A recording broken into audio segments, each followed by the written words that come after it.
Good evening, everyone. How is everyone today on a Friday evening in Australia and a Friday morning in Europe, in Greece, and in the US? I think they'd still be sleeping. I did promise earlier today that I'd be talking about the soul, about your soul, and how it is important for us to acknowledge our soul.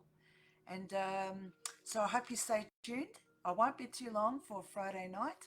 This is Paris here from Mount Eliza in Melbourne. Welcome.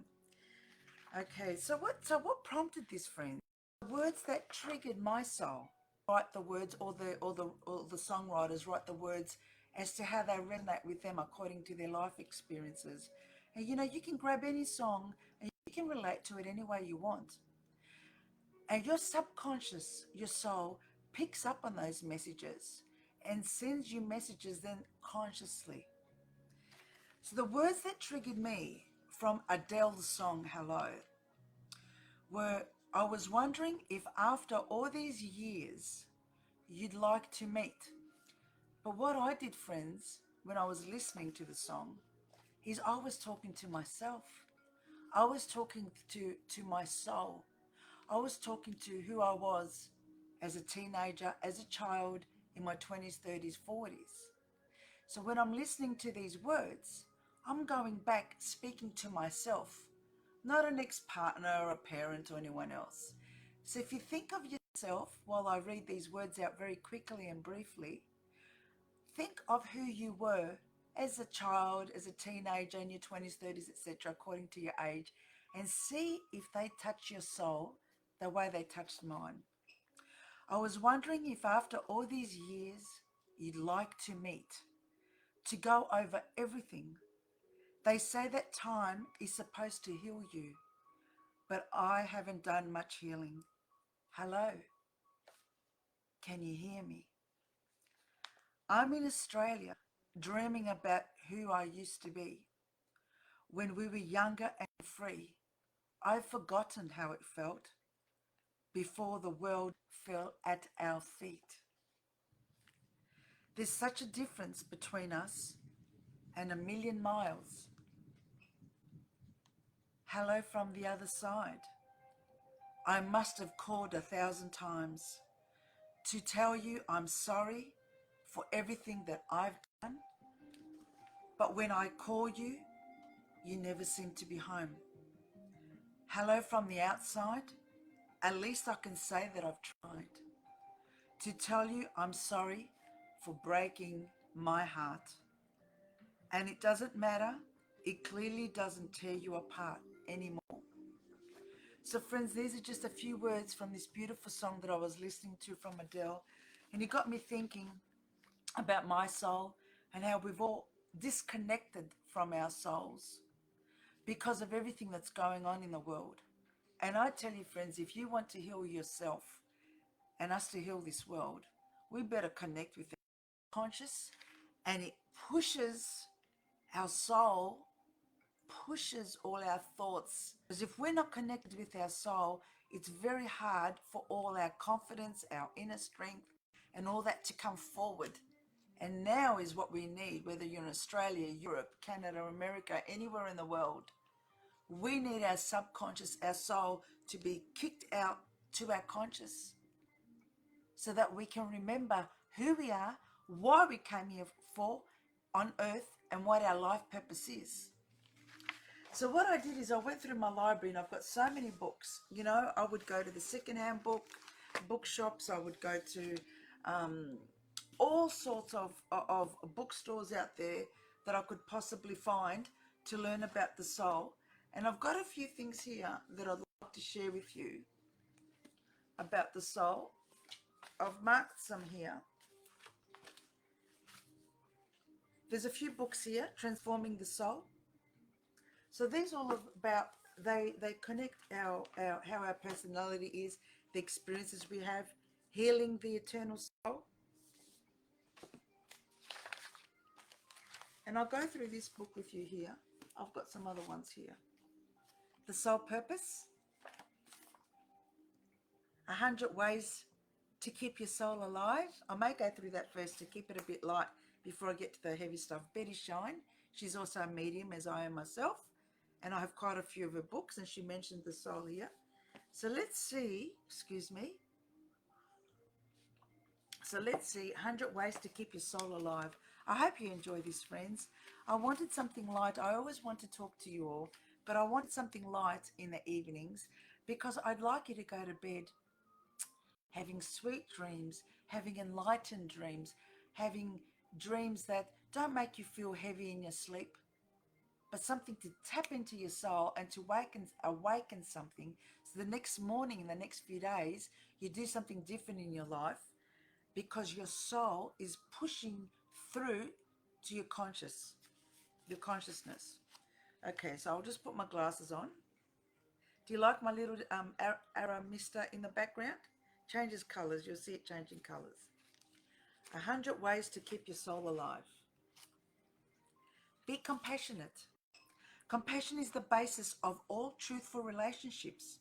It means being present with love for ourselves and for all life, including animals, fish, birds, and trees. Compassion is bringing our deepest truth into our actions, no matter how much the world seems to resist. That's happening now, right? Because that is ultimately what we have to give this world and one another. Compassion. So we need to get the compassion out of us, which is already instilled in our soul, and bring it forth into our subconscious and into our consciousness. Cultivate justice. Justice is a complex set of passions to be cultivated, not an abstract set of principles to be formulated, mastered, and imposed upon society. Okay, it's meant to be cultivated, not forced upon us. This is justice. And knowledge of justice begins with our experience of our own place in the world. So if we don't connect with our soul, how do we know what our place is in the world? Our sense of justice is first of all our emotional response to our world that does not always meet with our expectations and demands. Our sense of justice, in other words, has its origins in such emotions as resentment, jealousy, outrage, and revenge, as well as in care and compassion. So when we're looking for justice, when thinking about justice for ourselves and people and nature out there, all emotions come up. That's what it's saying here, and it's true. You know, you're thinking of care, you're thinking of compassion, love, jealousy, outrage, resentment, revenge, and the rest of it. So we've got to be compassionate and cultivate justice. The other way to keep our soul alive is to let our tears flow. You know, it's good to cry, whether it's in a safe place with our friends, close people we can trust, who'll give us a hug when we cry, or even on our own. You may go in the bathroom, in the bedroom, or in your house. You may be cooking and crying. There's nothing wrong with tears. It's letting out your emotions. Let your tears flow. That tears have a purifying, rejuvenating, and light-bearing power and capability. This was known by the masters of spiritual life, the hermits, the monks, and members of spiritual orders in the past. The gift of tears was highly esteemed by them. Friends, have you watched, when we watch politicians on TV or online, you watch other people that are going through traumas and dramas in their life, and they don't show any emotion, any tears? They are so disconnected from their soul.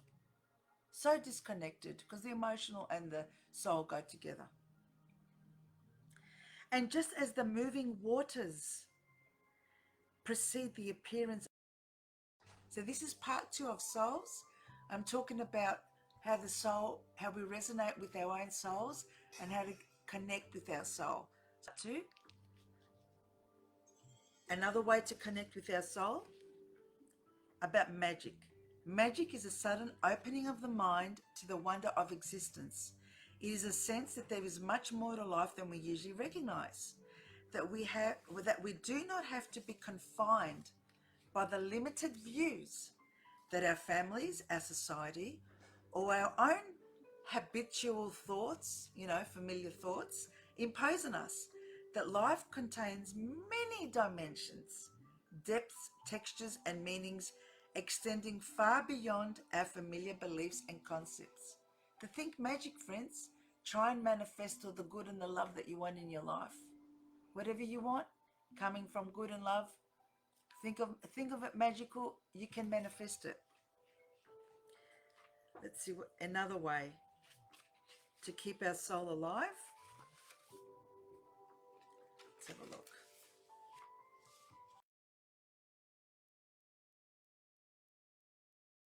OUL friend. A soul friend is someone with whom we can share our greatest joys and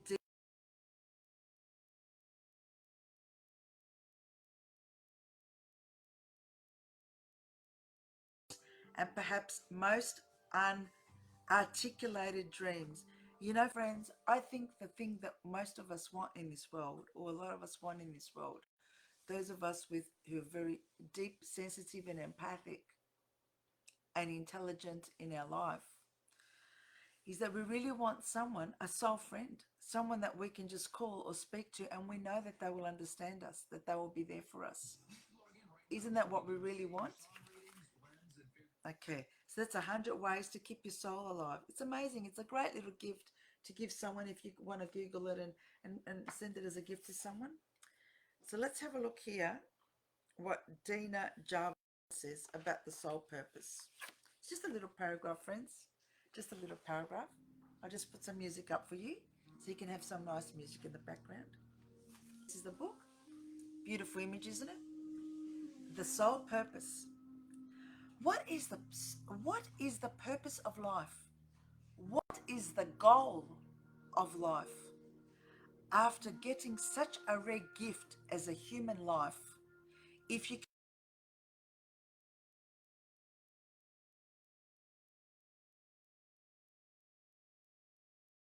remember the purpose of your life, what is the use?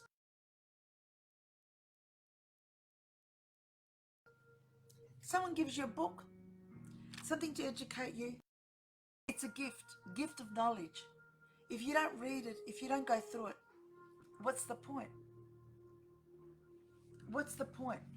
We need to find our purpose in life, our individual purpose, our community purpose. Otherwise, what's the point of living? It's not just eating, drinking, working, paying bills, buying designer clothes, buying cars and houses. That's not the purpose of life. They're the material aspects. What is the real purpose of life? And you can also convert those into material aspects as long as they do good for people, animals, and the environment, right? Okay, let's see what else we shine. So I just said I was just going to go through some little verses with you. This is just a little verse here about the soul. Soul. Let knowledge grow from more to more, MORE, but more of reverence in us dwell, that mind and soul, according well, may make one music as before. May make one music as before. It's beautiful. I love poetry. I love these words. They get you thinking and get the soul. Now, I had the soul's code, but that was more about, about our life and families and this and that. And I thought, I didn't want to burden you on a Friday night about this, but I have got a great book here, Care of the Soul. And I got this from a second-hand bookshop, friends, as most books that I've bought, a lot of books. And it's very interesting, friends. If you look at the inside of the book, Care of the Soul, look at what it says. It's unbelievable how things come to us. So someone bought this. I bought this maybe 10 years ago. Look what it says here. It's dated November 2000. And whoever bought it gave it as a gift to someone. And it says, to my November friend, Care of the Soul. And friends, a lot of you know, I'm a Scorpio, I'm November. So it's like this book. I was meant to receive it to my November friend, Care of the Soul. Care of the Soul is fundamentally different, a different way of regarding daily life and for happiness. Because what you do is if we wake up every morning and say, what am I going to do today to care for my soul? Immediately your mind has a different outlook as opposed to, oh shit, here comes another day. What am I going to do today? What's coming today? So if you say, how am I going to care for my soul today? You're not only going to care for yourself, but you're going to exhibit that out as a vibration to people around you, right? All around you. And yes, it is contagious, all this vibration.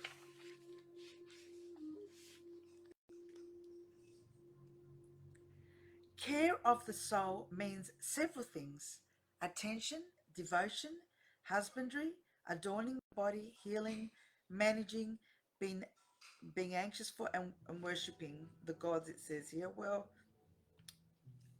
depends, you don't have to do that, but it means several things. There's a lot of things. We all depend on each other every minute of the day. That's true, friends. With what's happening in the world now, aren't we relying on one each other to try and get support, to try and understand what's going on, to find solutions? Let's see. What's another word for the soul? Care of the soul never ends. You can't just say, oh, I'll do it this week, I'll meditate this week, or I'll just talk to my soul this week and that's it. It's constant, friends. It's 24 out of our subconscious, super subconscious. Storytelling is an excellent way of caring for the soul. Storytelling, talking about your life. Talking about your life to your kids, your grandkids, to other people around you. That's awakening your soul, remembering who you are, who you were. Taking an interest in your soul is a way of loving it. The ultimate cure, as many ancient and modern psychologies of depth have asserted, comes from love and not from logic. The care of the soul comes from love and not from logic. Taking an interest in one's soul, we begin to see our own complexities. We're not easy to deal with, friends. We're not easy at all. If we knew the soul better, we might be ready for the conflicts of life. See, that's very important, because if we all connected with our souls more, we'd know each other more, ourselves more. We'd be stronger within us more. We'd have more confidence. We'd have more courage, and all these complexities that are in life, we wouldn't be scared of them. We wouldn't find them. We would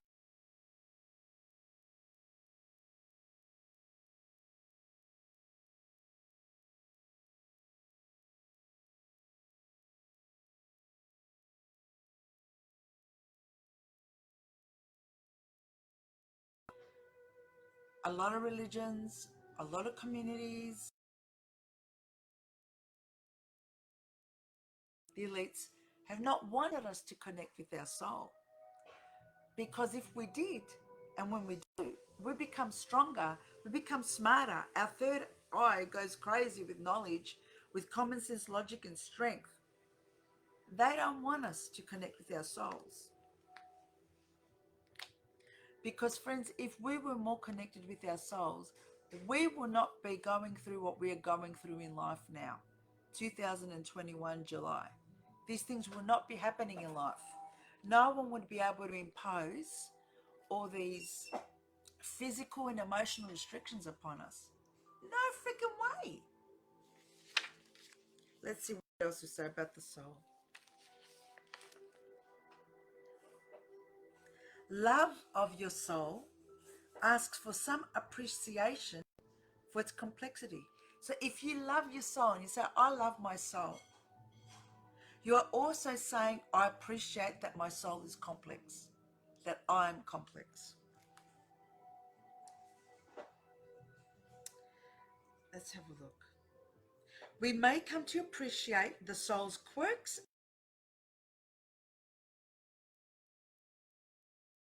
Individuality is born in the eccentricities and unexpected shadow tendencies of the soul, more so than in normality and conformity.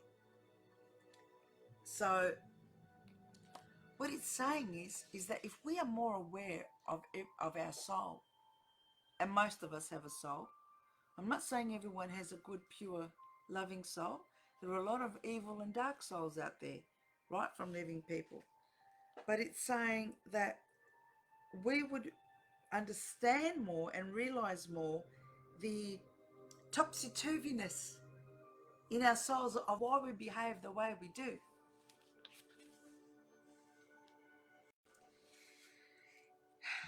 Care of the soul sees another reality altogether.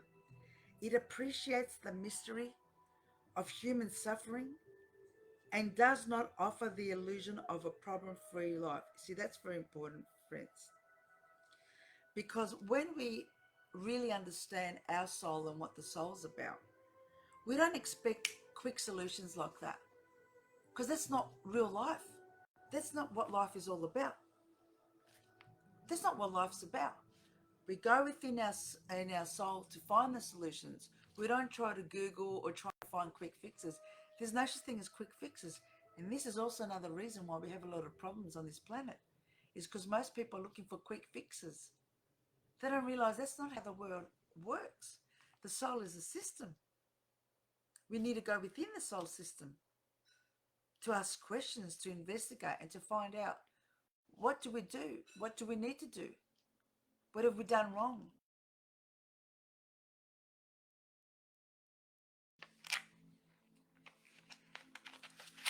Let's have a look.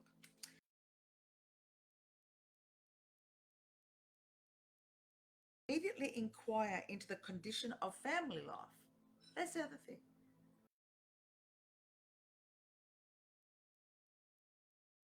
Soul keeps all the memories from childhood, our families, always. The kids are like this, generations like this. We keep blaming. This is a myth.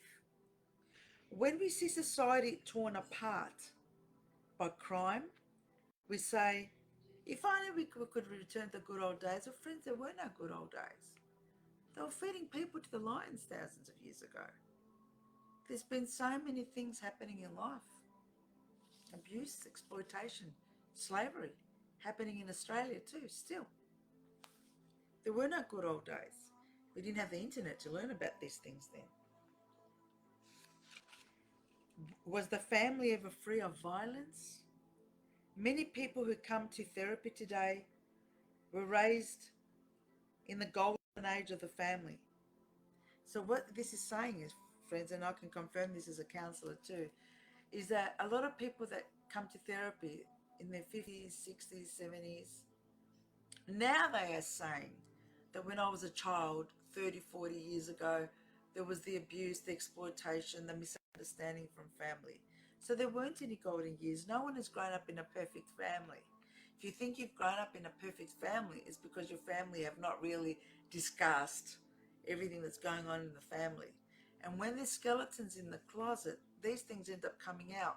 And when you find out about them, and because we're not connected with our souls, it hurts us as it affects us. We don't know how to deal with these things because we're not connected with the soul. So today in life, this is why we are where we are, because we have been deceived, we've been lied to intentionally, not intentionally, by society, friends, family. Things haven't been transparent. Governments haven't been transparent, families haven't been transparent, friends, our partners. And this is why we are where we are now. We're scrambling around wondering what's going on.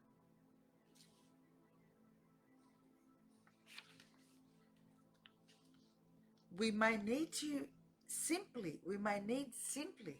to recover the soul by reflecting deeply on the soul events that have taken place within the family. So friends, a lot of times it's not just finding, we need to go back to how our parents were. Recovery of the soul begins when we can take to heart our own family fate and find it in the raw material, the alchemical prima material for our own soul work, right? Our own family fate. So what it's saying in a few words is what I just said before.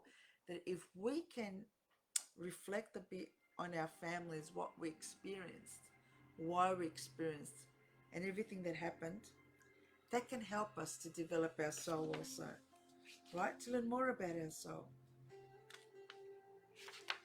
Let's see what else there is. Talks about fatherhood, which I can discuss another time. Now, I like this. They're talking about fatherhood and motherhood here.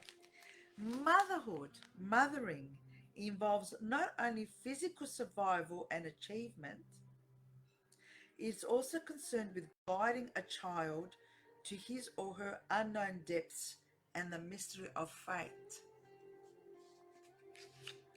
It is a recognition from the mother that each individual has a special character and fate for us to develop, to get to know ourselves more, which is bringing the soul up to the consciousness, right?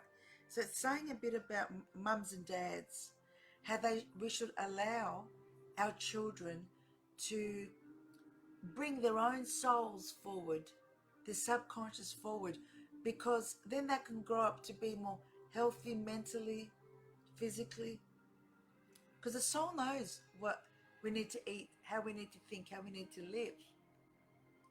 Our soul knows what is good for us, what we need. And it's fantastic this book brings this aspect to how parents can help their children as individuals and their souls. The wise mother knows that her child can become a person only by living this mystery that was discussed many centuries ago about the soul and the individual. So look what else we've got about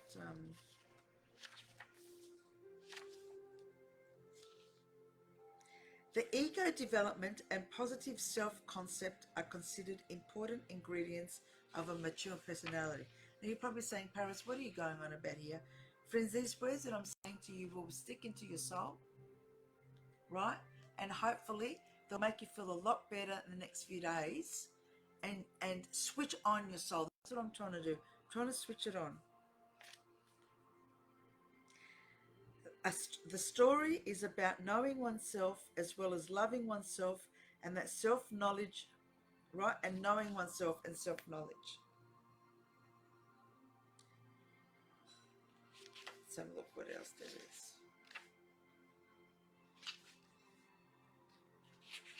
Let's have a look. I hope it's helping a bit, friends, so that you can we can be aware of the soul. No one talks about the soul. No one talks about it. This is interesting about narcissism. Narcissism is a signal that the soul is not being loved sufficiently, whether the person doesn't love themselves or others don't love that person. But I'd say we don't love ourselves. So friends, when we don't love ourselves and respect ourselves and get to know ourselves, we become narcissistic in our ways because there's no compassion. When there's no compassion or empathy, we become narcissists. Just because you're looking after people, elderly friends, or elderly or animals, doesn't make you empathic. No. A lot of people, most people, I'd say, are caring for animals because they are narcissists. They're coming from an ego aspect. They want to show people and want to feel good about themselves that they're looking after animals. They're doing it for the wrong reason. They're narcissists. Not everyone, but most people. When we recognize the objective nature of our soul, so that we may love our soul without being caught in self-absorption, we can lose ourselves. We can love ourselves. So we need to recognize the objective nature of our soul. It's nothing hard, friends. You know what you do when you lay down in bed or whatever? Just close your eyes and ask yourself, soul, what am I meant to do? And see what images come to you, what words come to you. Do you hear something? What am I meant to do for this situation, this problem in life, with work, in my relationship?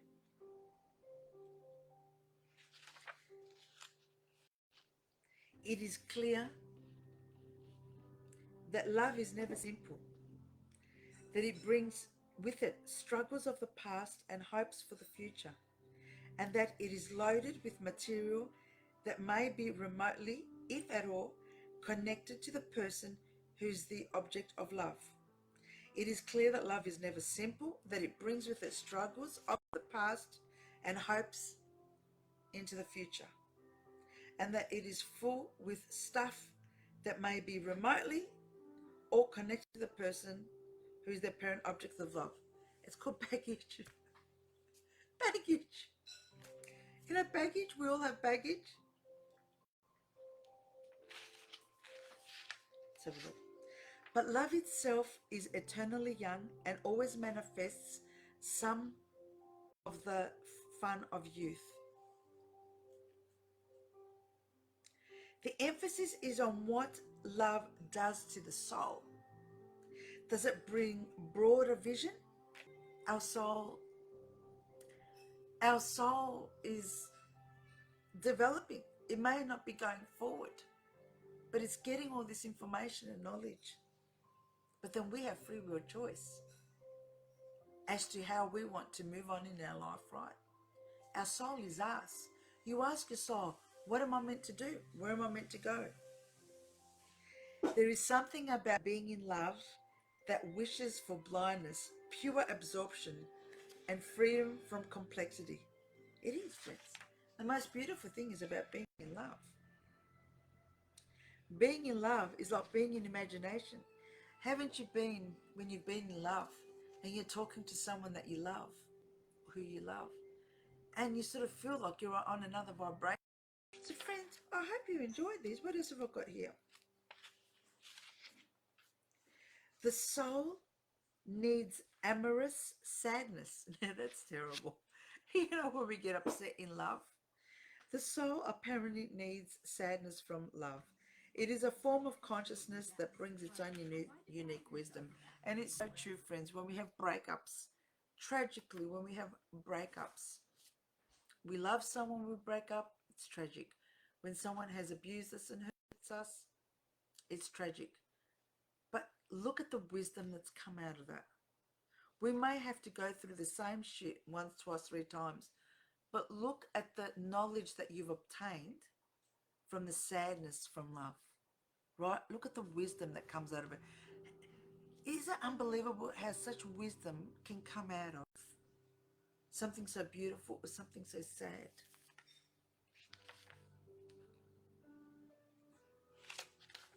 Let's have a look. Love finds its soul in its feelings of incompleteness, impossibility, and imperfection.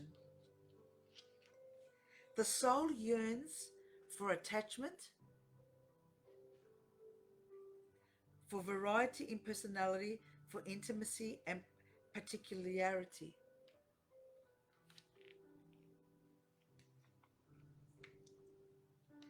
The one guardian of life is love, but to be loved, you must love. Now, friends, isn't that beautiful? Love keeps the soul on the consciousness at the edge, keeps the soul on the track of its fate, and keeps consciousness at the edge of the abyss of the infinity that is the range of the soul. Now, friends, I think I've given you enough of a meaning about what the soul is about and the system of the soul. I hope you've enjoyed it. I just wanted to be quick and just to share with you what the soul is about. So before I go, I want to thank you for listening, and I'd like to play a few of the words that you can have this in your mind and your subconscious and your soul. So when you go tonight to sleep in Australia, you can think of all this, and it can, in other words, I wanted to plant the seeds of the soul, knowledge of the soul. So thank you again.